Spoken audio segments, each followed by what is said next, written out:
everybody, and welcome to Beyond the Journey. We are very grateful for this community that's come together and very excited today to have Valerie Beltran. Thank you.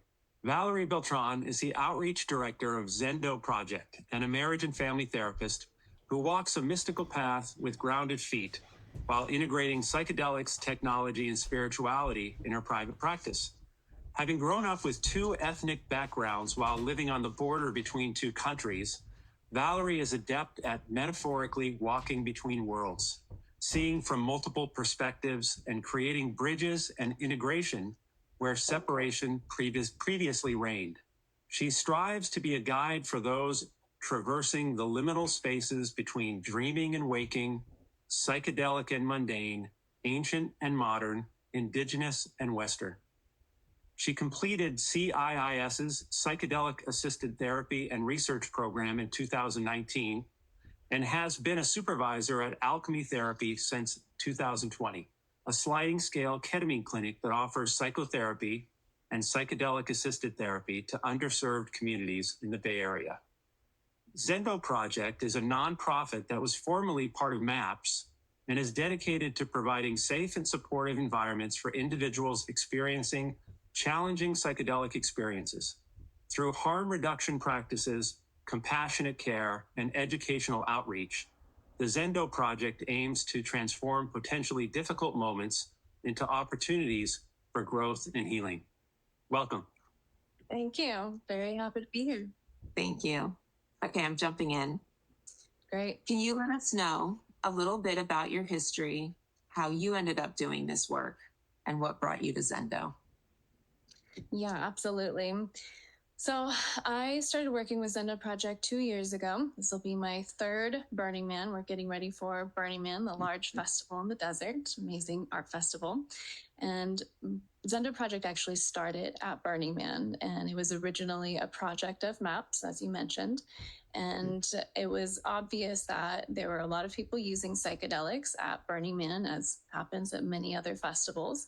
And there was obviously a need for psychedelic care and emotional support for people who were having difficult journeys. So Zendo Project got its informal start there as just being kind of a casual small thing, and then immediately became apparent how widely used it could become and how important and profound of a gift and offering it would be. So it became a larger and larger project until last year. It became its own 501c3. So we are now our own nonprofit and looking for donations. So thanks. I might make a plug for that later since I'll be talking about it a lot. So I personally got involved a couple of years ago where I was working with it just because I had a lot of friends who were working really closely with the organization. And I had heard about Zendo Project for years. I first went to Burning Man in 2014, I believe, and knew about Zendo Project. I knew that it was still very small. I didn't know what it could become, and just knew that it was one of the most service-oriented organizations I had heard about, where it was offering such a wonderful gift for people. And once I met people who were working in the organization, I discovered that these were some of the kindest people that I'd ever met. So the most are open, really service-oriented people. And I'm hesitant to work with many people in the psychedelic field. I often get approached, having the training and credentials that I have. I'm often approached, as I think a lot of us are. And I am very hesitant to work with many organizations in psychedelics. But with Zendo Project, it was an immediate connection where I knew that I wanted to get involved because of the quality of people who work there. So I started about 2.5 years ago and have been in my current role as Outreach Director since March of this year. That's beautiful. It's really exciting. What do you see as the potential for psychedelics, both in terms of transforming individuals and our collective communities? Yeah, so psychedelics, I think, have such a beautiful way of bringing up unconscious shadow material. And when I say shadow material, I don't mean necessarily negative or bad material. I think sometimes people hear shadow and they think that it's inherently bad or something scary. And of course, it can be scary, which is why we offer the care that we do for people who are having difficult experiences so that we can transform those difficult experiences into opportunities for healing and growth. But the benefit is that psychedelics can uproot unconscious shadow material, bringing that into the light. And as Jung and many people remark, that it's the material that we push down, the material that we don't want to look at, the ideas, the histories, the memories, the concepts that are difficult for us to see, that are often running the show behind the scenes. So until we're able to bring them to the light, they're going to kind of be rearing their ugly heads in ways that we don't necessarily want them to be.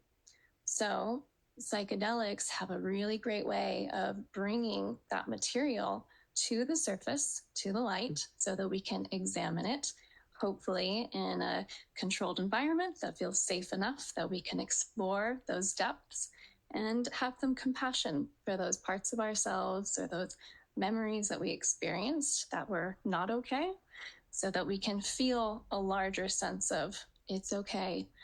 I'm okay, I'm going to be okay, and we can heal and move through it, both individually and collectively. That's wonderful. Beautiful. So you mentioned that you are the director of Zendo. Outreach. Yeah, outreach. Can you speak specifically to Zendo's mission and let our viewers know a little bit about what Zendo does? Yeah, absolutely. So yeah, as I mentioned, we were birthed out of Project Maps with Burning Man, where we saw that people were needing care. And we provide psychedelic care and emotional support. So for people who are struggling, having some kind of altered state experience, which is usually because of a psychedelic, but doesn't have to be because of a psychedelic. I mean, people could come into us when they are fresh from a breakup or a loss of a loved one or some kind of grief state that creates an altered state where we kind of lose sense of ourselves, we lose our groundedness, and we just need care and emotional support. People come to us and we train our volunteers, and at a festival as large as Burning Man, where we have 2 separate sites on the playa, is what we call the area where we occupy Black Rock City for Burning Man. We have 2 sites on playa, and people are able to come to those 2 sites where we have trained all of our volunteers. We have about 400 volunteers for Burning Man for the entire week. It's a large operation. And we train our volunteers with these 4 principles. And these 4 principles, and I'll touch on them later, but these 4 principles are teaching people how to sit with someone who's having a difficult experience. So what we offer is not therapy, and it's not even guiding, or we're not practitioners. A lot of us are clinicians or practitioners individually in our regular lives, but that's not the service that we're offering. This is peer support, where we are just teaching people to sit with peers, where a guest comes in who is struggling, who is having a difficult altered state experience, maybe from a psychedelic, maybe from grief or something else. And they come to us. Our volunteers are trained with these 4 principles to learn how to just be with them, help make them feel comfortable, help them create more spaciousness in themselves so that they can allow the experience to unfold instead of reject the experience. Something that we've noticed is that oftentimes the most difficult or harmful part of an experience is the rejection of the experience itself. If somebody's having difficult emotions, often we'll have this knee-jerk reaction. No, I don't want to go there. Like, this is too much. I can't handle it. It'll overwhelm me. And instead, if we have somebody there who is supporting us and kind of helping us take deep breaths, regulate our nervous system, help us co-regulate, and gives us the permission and the courage and the compassion to allow that experience to unfold, those difficult memories or experiences then transform into opportunities for healing, for growth, for learning, often for fun, where people can turn a bad experience into a really positive experience.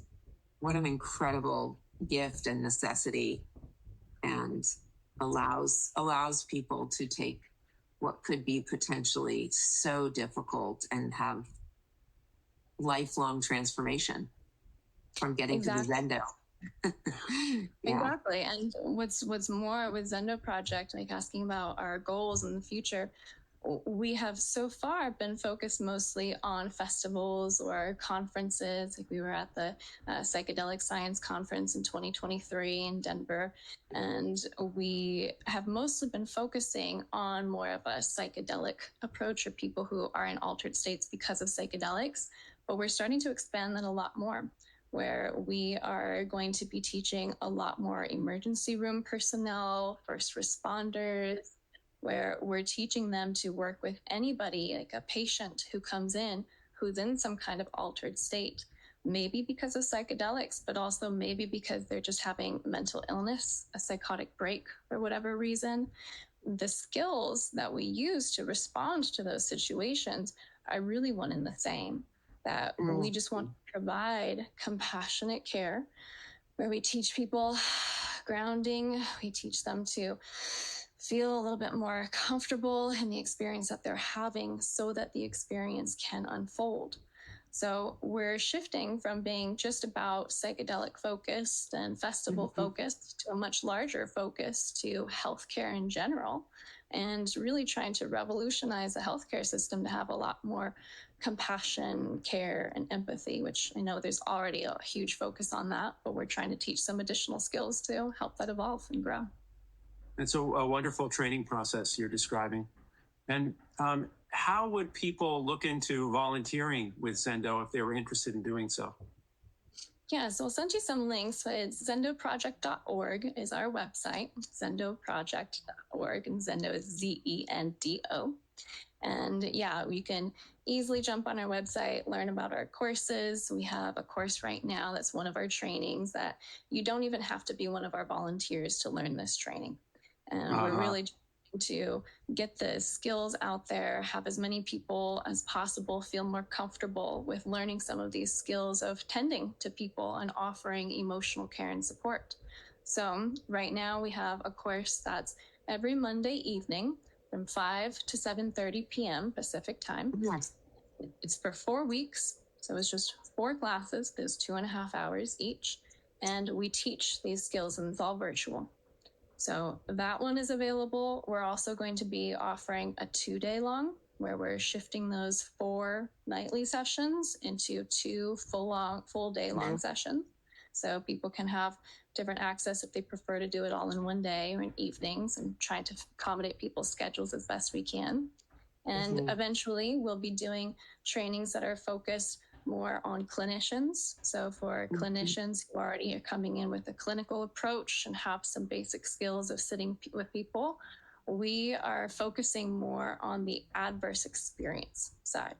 And what I mean by that is that there are a lot of trainings out there right now for clinicians that are teaching them how to work with psychedelics. But what distinguishes our training is that we really have a lot of experience with people going through adverse experience, the really difficult journeys, where often people come to us like at festivals and we don't know anything about them. We don't even know what they took. They sometimes don't even know the psychedelic or substance that they took. They might have been accidentally dosed. They might have taken a dose that they didn't realize they were taking, or drank something that they didn't know had some LSD or something in it. So we are trained to deal with those more crisis experiences, or the adverse effects when people are really struggling, whether they're reenacting some violent trauma that might have happened to them, or completely shut down and nonverbal, or stuck in loops where they just keep asking the same questions like, where am I? Who are you? What is this? Am I dying? Like all of the really scary things. That's where Zendo Project brings a little bit more experience, and I think a lot of the other clinical training programs that I've seen out there. I just want to jump in, because what a gift this training is, all the pieces that you're talking about, the volunteers and the other options, because we know a small percentage of people are going to do this with therapists. A small percentage of people are going to do this with all kinds of other guides and facilitators. And then a huge majority of people are going to do this in community with friends. And so this kind of training is beautiful. It's just beautiful that regular circles of friends can get some kind of training with sitting, especially with challenging situations. Yeah, it's so essential as this explodes into the world that more people be educated this way. Right, which is why we're focusing more on shifting to this education focus where we're wanting to really get the skills out there. So we've been focusing a lot on creating these training programs and not limiting them to just our volunteers, but just training anybody who wants to know, clinicians or lay people who are just wanting to help support individuals in their lives. So I often recommend our training for people who want to maybe take a psychedelic themselves for the first time and feel a little uncomfortable, don't want to do it by themselves, but also don't have the money to afford a guide or go through a clinic. Yes. They maybe have a person in their life that would be willing to sit for them, but they want to make sure that person has just a little bit of training or a little bit of skills so they kind of know what they're doing going into it. This is really designed for them, as the layperson who doesn't even have to know anything about psychedelics. We're just teaching the skills to simply be with people, offer this compassionate care, emotional support, so that people can feel a little bit more competent. Because, yeah, like you're saying, a lot of people are turning to psychedelics and they are very physiologically safe in the system, but they can always create situations that you never know what's going to arise or how people are going to act or react to them. Are there some other harm reduction practices that should be considered in the process of preparing for a psychedelic experience? Yes, and I want to say first, the term harm reduction, I try to stay away from that and focus more on the idea of like benefit maximization is a term that we often use kind of in the harm reduction world as kind of a counter, because the term harm reduction implies that there is a harm inherent in psychedelics. And that's not necessarily true in as much as there's a harm in walking outside the door every day. Like, who knows what can happen? Like, sure, there's always a harm inherent in everything. But are psychedelics any more potentially harmful than anything else? Not necessarily. They're often proven to be quite physiologically safe. But we look at more the benefit maximization. So I like to frame it more as we're not trying to dial down the harm because it's implying that there's harm to begin with. We're just trying to dial up the benefits, the potential benefits that could happen. So we're maximizing those. So yes, I have a long list of them, and I was going through your questions. I have long list to everything. So I'm going to just kind of give some quick bullet points, and then feel free to double click on anything you want me to go more into or give more examples. So if somebody is wanting to journey by themselves, I think some logistical concerns to think about is one, to have an emergency contact at least on call. So if the person is not going to be there, at least have somebody who knows what you are going to be taking and what time, and to kind of set up a time of, I'm going to text you or call you by this time. And if you don't hear from me by that time, call me. If I don't answer 3 times, then I give you my consent to come over to my house and check on me. And furthermore, creating additional safety plans, like if I am passed out or something or non-responsive and you come over and find me, I give you consent to call my doctor or call emergency medical personnel or call my mom or so-and-so, like whatever you want. And the person taking the psychedelic has full choice to do whatever they want. It's their liberty, it's their choice. But to create a safety plan just with somebody that they trust and somebody who would be reliable. So that's one. And again, there's more that I could go into around like physiological safety planning, but those are basics. Other little things like, of course, have water on hand, have it be very accessible, have electrolytes, have snacks, have things that are just like right there that you don't have to go very far to get, have multiple in case you knock a water bottle somewhere and you don't know where it is. Like little things that might seem obvious, but we just don't think about it unless we're used to setting a scene like this. Other things, make sure you're and then you're in it and you're stuck, right? Exactly. Then you're in it. Yeah, and you just don't want to have to think too much about these things. You want to be able to have the freedom to just be with the experience. So another is like, be close enough to a bathroom. Don't have a bathroom that's like 10 steps away.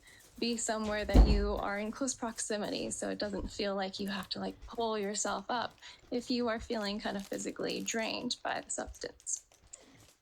Another one, I think sometimes, and again, if you are having somebody call you, you want to be able to answer the phone if that is your emergency contact. So people sometimes say to turn your phone off or put it in airplane mode. I actually recommend having your phone on, but in a different room. So you're not distracted by it, but you know that it's there. You're not fumbling in case you need to call somebody or if you need somebody. So just have it in a different room. Other logistical things, set the scene to be most conducive to having the experience you want to have.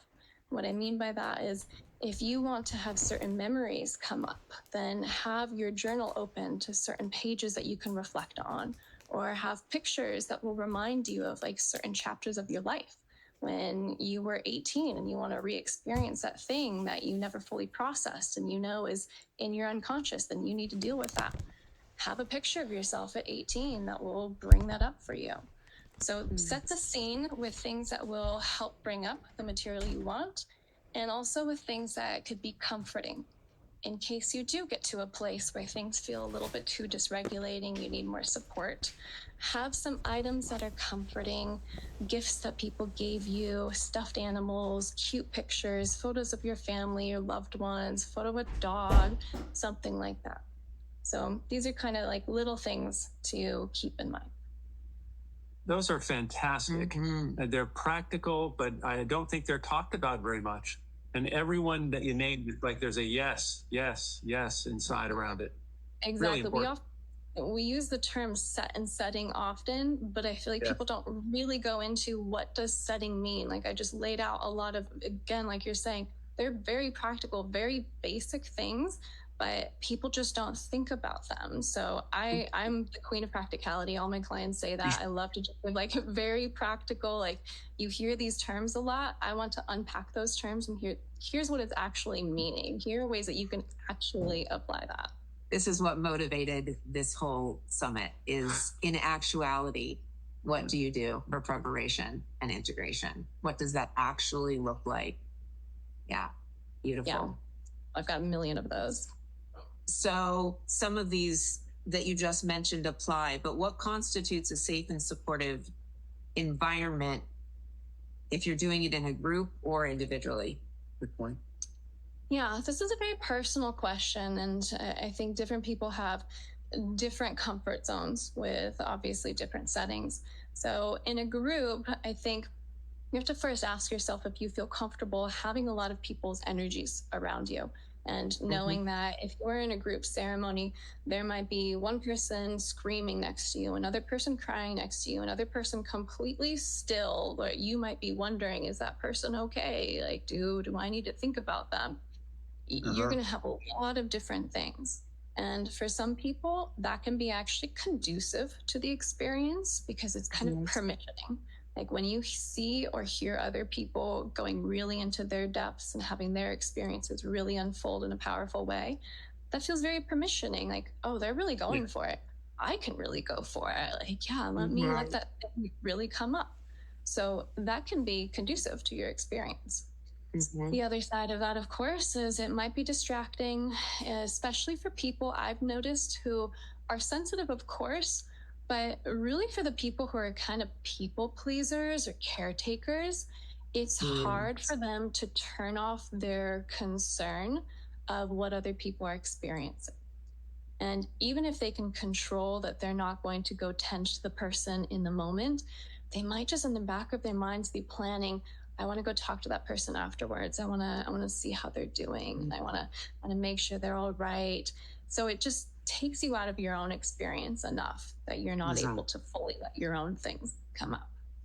And then, of course, the obvious is if it's triggering to hear somebody else who might be potentially getting a little physically aggressive, might be throwing things around in the space, might be throwing their body around in the space, if that's triggering, if somebody has any kind of trauma around that, then it is probably going to be at the minimum distracting and could be potentially re-traumatizing. So those are considerations for a group. For individual experiences, especially when working with a guide, people often ask me, what do you recommend and how do you know how to choose a good guide? I get that question a lot, and I have a dear friend, his name is Jimmy Wynn. He created an organization called Psychedelic Passage, and it's a fantastic organization. I'll probably refer to it a lot because they have amazing resources, psychedelicpassage.com. And they have a whole blog article and podcast episode about this very topic of how do you choose a guide. And their program vets guides very carefully. They have a national network of guides, and the clients will source the medicine themselves, the substances themselves. So they have guides nationwide. And they have a very in-depth vetting process and a big community of accountability. So they keep in touch with guides, and they help create this community of accountability so that they know it's a little bit more regulated in a world that is very unregulated right now. So they're kind of creating some regulation and accountability where there isn't any currently. So I recommend that as a resource, and I can provide links to that as well. But thank you. One of the things that I tell people about finding a guide is the same way I recommend finding a therapist is you want to make sure that you feel comfortable expressing all your emotions with this person. Like, would I feel comfortable crying in front of this person? Would I feel comfortable laughing in front of this person? Would I feel comfortable laughing and crying simultaneously and feeling like a crazy person? Because that happens. Would I feel comfortable getting angry? And I think that's an important one. Anger is something that I feel is deeply repressed in a lot of people because we often don't get healthy examples of how to express our anger. So we often just push it down. And I think anger can be one of the great gifts that if a guide is comfortable with anger can help you learn to express it in a healthy way during a session. So anger is really helpful. And then somebody who just kind of naturally feels co-regulating. Like when you're in the presence of this person, do you naturally just take a deep breath? Do you just feel your body relax? Like let your nervous system guide you. So you mentioned a few times today turning difficult experiences into opportunities for growth. So now we're moving into a discussion about integration a little bit. What are some of the key factors so that happens? In turning difficult experiences into growth, what are some of the key elements? Great question. This I could spend hours on. So again, I'm going to give you just a few things, and feel free to double click on something if you want me to go deeper into a particular topic or something. So, okay, I think one of the biggest things that I tell people when they ask me what it's like to work with psychedelics or why would you want to work with a psychedelic is that I like to imagine the metaphor of a person being like a balloon. If you are a balloon and you have a difficult experience, maybe a trauma or something painful inside of you, you can imagine that's like a nail inside that balloon. If your balloon is deflated, that nail is very likely to poke or puncture you. But if you inflate the balloon, the nail is still in there, but you're less likely to be poked or punctured. You suddenly have the spaciousness. So what we want to do in life is to find what gives us spaciousness. And for some people, that could be a relationship with nature, just spending more time in nature. It could be loved ones, it could be animals. It could be finding deep purpose in life, meaning, connectedness, finding our expression of our full, authentic selves. Many different ways to find this spaciousness. Psychedelics seem to be a little cheat button one of those life hacks that just inflates our balloon and creates that sense of spaciousness. And so I often tell people who have never experienced a psychedelic that often what it feels like is it feels like I am suddenly bigger. Like I, myself, the way I experience Valerie, I suddenly feel bigger. Like I'm not just this small autobiographical sense of self that I know myself to be, that I actually feel connected to other people, connected to animals, connected to nature.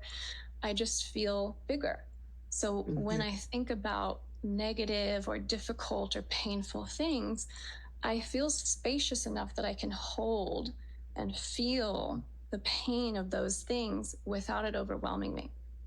So one of the most important things is allowing those difficult things to come up, because we all know we need to feel it to heal it, so that the painful emotions can come up, can be fully expressed, processed, and then released once and for all. So psychedelics can give us that spaciousness and create that setting of safety and comfort enough that we can allow those emotions to come up. So to answer your question, we want to help create that spaciousness as best we can. And some of the logistical concerns I talked about, like trying to have comfort items around you or have nostalgic items, pictures, things to bring up emotions and to help you feel more comforted. It's having a guide who's there with you, who helps you regulate, helps you feel comfortable, and can also help elicit some of the emotional things that come up.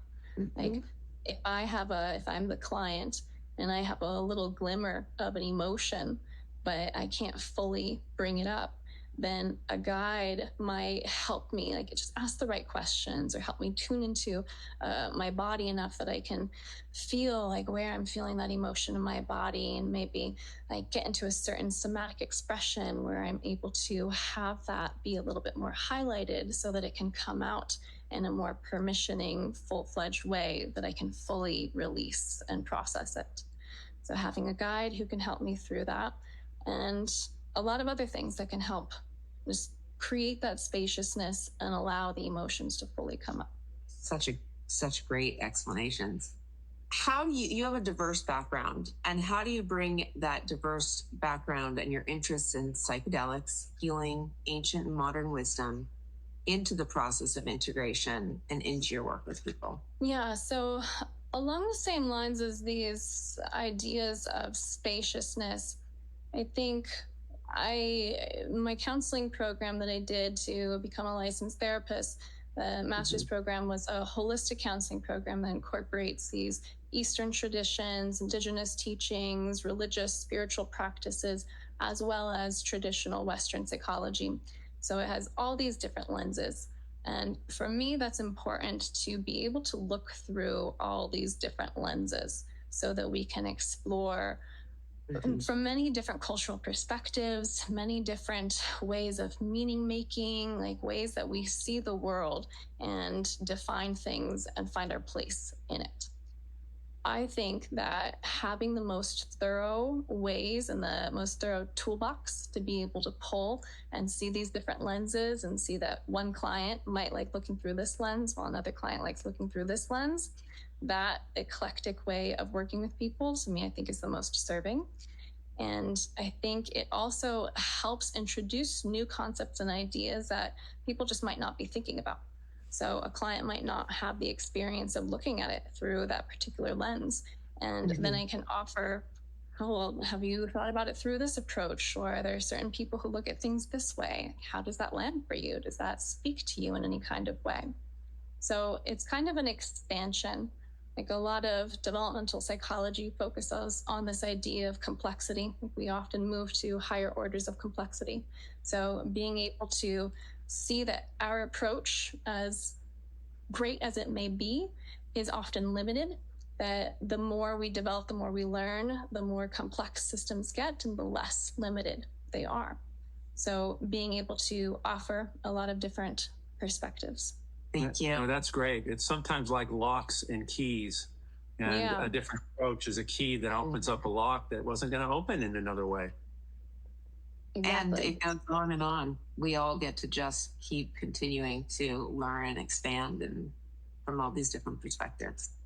Exactly. And things that work for one person aren't going to work for another person, especially I find this most often around spirituality and like these meaning making systems. Like finding, I think a lot of people are not really into the idea of spirituality or religion, but they find some kind of meaning or purpose in life.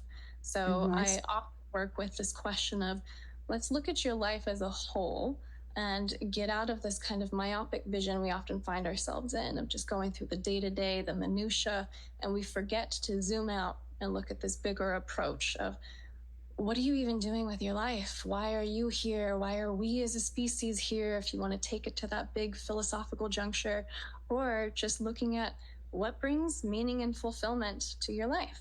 So if you don't want to look at spirituality or religion, what is meaningful in your life? Where do you find purpose? So I often bring that in to help create spaciousness as well. It's this zooming out approach. What kinds of problems do you see that result from inadequate preparation or integration? Yeah, the biggest thing that I hear with people who don't especially integrate, and preparation and integration are really two sides of the same coin, I feel, where you can't really have one without the other. Both are equally important. And there's a lot of similarity in them. But with people will often say that they might feel like they had a very powerful experience, but then it fades. Then a couple weeks go by, they go back to business as usual, and it's like they didn't have the experience in the first place. I hear that often from people who are just like, I felt like a different person coming out of that psychedelic journey, but 2 weeks later, I'm right back at work getting frustrated about the exact same things that bothered me before going into it. So often then I look at, well, what did you do to integrate? And people, I think, sometimes have the idea that psychedelics can be this silver bullet that is just one shot and it's done, it just cures everything. And that's really not how it works. The integration is a really crucial part of the process because if I always say psychedelics will open the door, but you have to be the one to walk through. So they'll show you things, but it's up to you to live them into existence. So if you want to see change in your life, it could show you the changes you could make, but you have to be the one to actually make those changes. So this is where integration, I think, is really critical. To echo, live them into existence. That is the process of integration, living them into existence. Or else it just becomes a novel, fascinating experience that doesn't end up coming into a person's life or their family or their community. Exactly. I'm glad you're bringing community in as well, because I feel like one of the great gifts of psychedelics is that it also shifts our perspective away from just thinking about ourselves, or it has the opportunity to shift our perspectives away from just thinking about ourselves.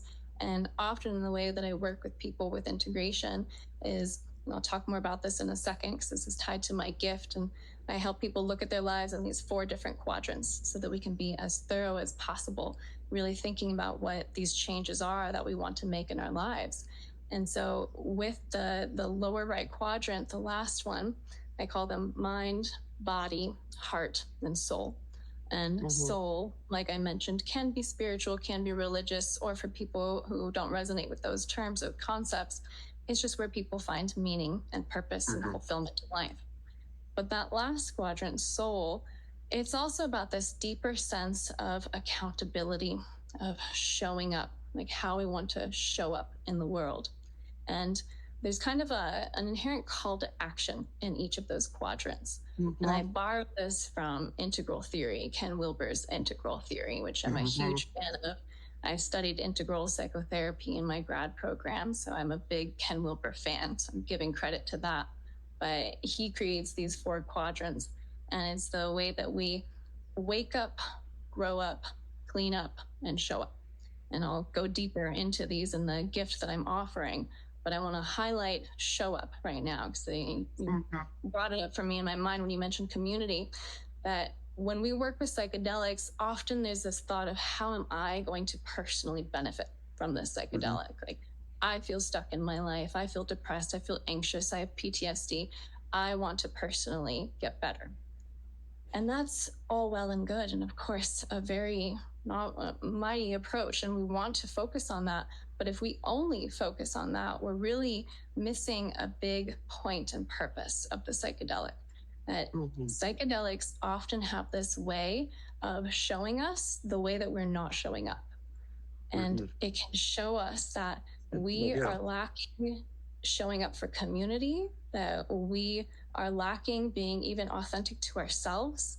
We are lacking being able to contribute to a larger sense of meaning and purpose in our lives.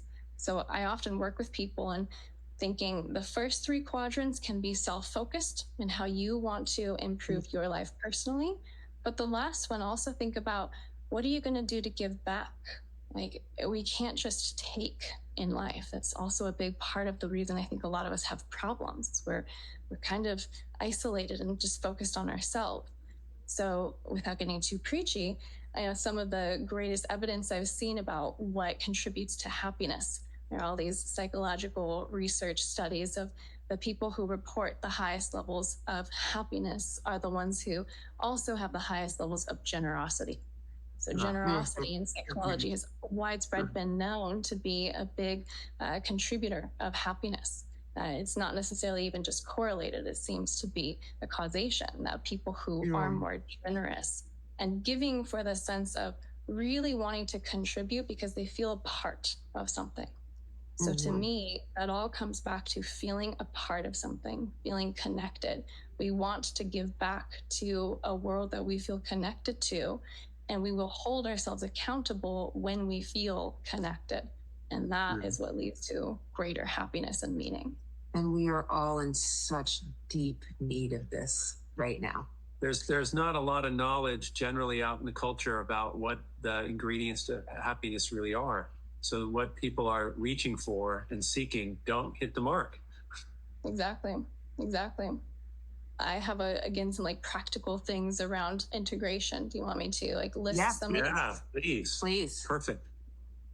Yeah. So again, I have a lot of examples, and I think this is where it can be really helpful that people will often talk about needing to do the work and apply it, but people don't really give many examples of what that actually can look like. So I have a million examples. I'm going to give you a few. And then, of course, again, double click if you want any more of these. Okay, so I'll talk about the 4 quadrant approach a little bit, and then we'll start unpacking each quadrant so I can talk about what goes into each one. So, like I mentioned, we have mind, body, heart, and soul. And again, these are integrally informed, but it doesn't completely follow Ken Wilber's approach. So I want to just acknowledge it's informed by it, but doesn't follow exactly. Right. So mind, the first one is about your kind of internal individual experience of the world. And so that can be how you process emotions, what you think about on day to day. Are you experiencing enough mental stimulation? Do you feel like you're growing enough? Do you feel challenged enough intellectually at work, in your relationships? Where are you feeling your emotions, and where are you feeling stuckness in emotions? So this can often be where people might identify, well, I have some PTSD, or I have some anxiety, or I have this pattern that's holding me back in this way. So that's mind. This is also where we want to look at our relationship to technology, to some of these things that are often draining us, social media. How much am I using these things that I know are bad for me or aren't really contributing to happiness? Really taking a personal, honest inventory. And so taking a step back, for me, what's most important about preparation is that we do an honest and thorough inventory of our lives. And honesty is the most important part. And why I say that is because people will often just kind of say yeah, I know I need to get off social media, but whatever. That's not being fully honest. So being fully honest is really holding yourself accountable and recognizing I need to delete my social media or else I'm going to just keep going on it. So to be truly honest with myself, I need to admit that I am powerless to it and I need to just fully delete it to be able to do anything. So it's taking this honest and thorough inventory of our lives. So that's mind. Body is like our physical experience. It's looking at basics, obvious things like diet, exercise, health routine, sleep, stress levels, basic things. Those, while basic, are paramount. We often neglect those, and they are not even paramount, they're of fundamental importance. They're the bottom of everything. We can't get to anything higher if we are lacking in sleep and can't have the energy to do anything. So those basic things first, but then it's also, how do we experience our physical bodies? Like, what is the body that I walk with in the world? How do I experience it? How do other people experience it? What is cultural conditioning I've received about my body? How do I feel about it? How do people treat me based off of my body? Where do I experience hangups? This is where a lot of like sex in terms of feeling about your body can come up. We often all have hang-ups around sex and sexuality and the way that we experience ourselves physically in the world. This is also about like logistical things, like how do I arrange my space and how do I keep my house around me? Is it conducive to the most healthy environment that I want to have? So again, basic things that are really pivotal in our experience of ourselves in the world. This is also where we want to look at nature and our connectedness with nature. How much time are we spending like plugged into technology versus unplugged and out in nature, et cetera, et cetera. Heart is our connections with the world and with relationships. These could be filial relationships with family, platonic relationships with friends, and romantic relationships with partners. So it's looking at not only like quantity and quality of those experiences and relationships, but patterns that we find ourselves in. Like, oh, I noticed that I have a little bit of an avoidant attachment with my friends, and that shows up by feeling a slight rejection, and that means I disappear for a couple of weeks and people don't hear from me and I become unresponsive. Or I have this pattern where I hold myself back from being able to express myself when I'm with my friends, so I'm just not being authentic enough. Or I'm scared to put myself out there and try to find more community, so I find myself really lonely a lot and lacking any sense of group or friendship connection. So that's heart. And then soul, I already explained a little bit of looking at meaning, purpose, and taking this zoomed out approach of what does your life look like as a whole? Like, why are you here? What is the deeper purpose? Do you live each day feeling like you are contributing to your personal purpose in life, or do you feel like you're completely missing the mark? And how do we want to get closer to that? And again, like I said, this is also where we show up to have more accountability to society, to ourselves, to friends, family, whatever it is, just find some kind of cause that we can contribute to and show up for more in the world. So those are some of the quadrants. And each one of those, we start going into, for the preparation, we start identifying patterns and places of stuckness. So we look at those quadrants, we take this very thorough and honest approach with ourselves where we admit the things that we want to change. And then hopefully that kind of primes the pump so that during the psychedelic session, you get some insights or things start to shift or different perspectives around some of these quadrants. And then in the integration, you talk about all of those things that came up. Again, the psychedelics open the door so you can see the changes that you can make. And then the integration, we start applying these practices. So an example of a practice that I can give, and I'll just give a few because I know I'm talking a lot right now, but it's such practical, useful information that people are going to be able to take this printout and actually utilize it. Put some things in their toolbox. I often work with people who come out with the idea that I prioritize work too much. I want to prioritize family and the people in my lives more. That almost always comes up for people. Of course, it's not realistic to go quit your job and be able to spend all your time with your family. So how do you actually implement that, right? So instead of even if you can't change your jobs at all, because a lot of people, there really isn't a lot of wiggle room. Sometimes people will say, well, maybe I'll just work fewer hours. that's not realistic for a lot of people, or at least not for a long period of time. So we want these changes to be sustainable.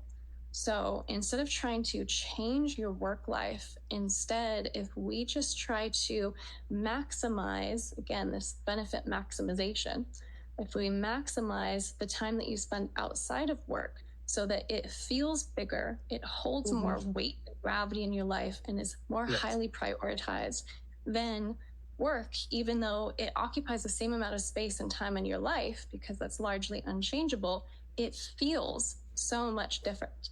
So just being able to shift your focus on maybe the quality of time that you spend with the people in your life outside of work. How can we increase that? How can we make that bigger? And double clicking on that, something that I say often with people is people also usually come out of a psychedelic saying, I need to meditate more, or I need to have more mindfulness practices. I'm going to start doing yoga every morning for 2 hours. I'm like, okay, sure. We'll see how long that lasts, right? Like, all the power to you. And I've seen people fail at it so many times. So what we want to do is create realistic, practical, like mindful moments. I call them all the time. I do this with my regular therapy clients as well. How can we create mindful moments in your life? Instead of needing to sit for 2 hours in the morning or do yoga for 2 hours in the morning, how can you just find moments throughout the day to have mindfulness? So an example of that would be if I have a client who has a 3-year-old son, and he gets stressed sometimes because the son throws tantrums and needs his attention and is just struggling, and the noise gets to him and it pulls him away from what he's doing, and he gets irritated when he hears his son throwing a tantrum. That's human. We all do. It's difficult hearing that. But in those moments, if we can first breathe, regulate our nervous system, take a moment to ground ourselves, have some compassion for those parts of ourselves that are feeling irritated, because that's okay. That's human. We can have our reactions, but we're not going to enact our reactions. We're going to consciously choose how to respond instead of react. We're going to calm ourselves, and then we are going to realize, at least I am hearing my son and not my boss at work. Like, at least I am at home and I am with the people that I love, and hearing that sound reminds me that my child is at an age where I am one of probably 2 most important people in his life. And that is not always going to be the case. And there are going to be days when he grows up to be a teenager and probably doesn't want me around, is embarrassed of me. So right now, yeah, maybe it takes a lot of time out of my life to tend to him, but he lets me take care of him. And I love that I am molding a human being. And what more important thing could I possibly doing with my life than creating this human being? Having these mindfulness moments where you can actually apply a lot of the things that you would get from like sitting in meditation or yoga for 2 hours. I'm so grateful for the real time, real life moments and examples in those moments, because I think that's what a lot of people need to hear. What does it actually look like? You know, we talk about preparation, integration, but what does that actually sound like, look like, feel like? How do you do it? So thank you for all of those examples. And the tie-in between how you utilize the quadrants and the preparation work directly in the integration. So that preparation directly affects the integration, because you've got something to go back to look at in the transformation. Yeah. You explained the quadrants, but you are giving some beautiful gifts. Do you want to just name the other? I'll give a little mock-up of these quadrants, kind of giving some ideas of what goes into each one. And then, of course, this is just a lens through which to see things. So it's up to you to actually see what's through it. So for one person, it's going to look totally different than another person. So it's not outlining like any practices that any particular person should be doing, because each person needs to create their own practices based on their own unique life and experience. Right. So give this map that, as we say, the map is not the territory in integral theory. I'll show you the map, but it's not showing you what is actually there. It's just a map. It's a depiction of it, and you fill in the territory with your actual life experiences. So I'll give you the map, and then I'm also going to give you a playlist of music that I've created. that is, I think, about 8.5 hours long. And it takes you through a certain arc. And the arc of the music, it starts with some meditative, relaxing, good for anxiety music. And that's when you have taken the psychedelic or are about to, and you maybe need to calm yourself down a little bit. Or when you've taken the psychedelic, and sometimes people have like an anticipation, or they keep thinking, like, oh, is that it? Am I feeling it? Is it working? Am I feeling it? Am I seeing things differently? Like, people get into this anxious state. It's kind of like when the roller coaster is slowly like creeping up on the first where it takes you on that first dip, and often people will be like, I changed my mind, take me off, I don't want to do it. Like, that's when fear is the worst. So I always tell people, if they can get over that first hump, then the rest, like, okay, cool, I'm enjoying the ride. But that first hump can be difficult. So I have some relaxing, kind of meditative music. It's more like spa type music. And that's probably about half an hour to maybe 45 minutes in the beginning. Then it starts getting into some more emotional music, and all of it is meant to be emotionally evocative. So it's evoking emotions. So we want to help process whatever wants to come up. And music is a really great partner to bring up all these different emotions. So it gets into some more somber stuff that starts pulling at the heartstrings a little bit. You might have a couple tears and start feeling a little bit more like connected and open.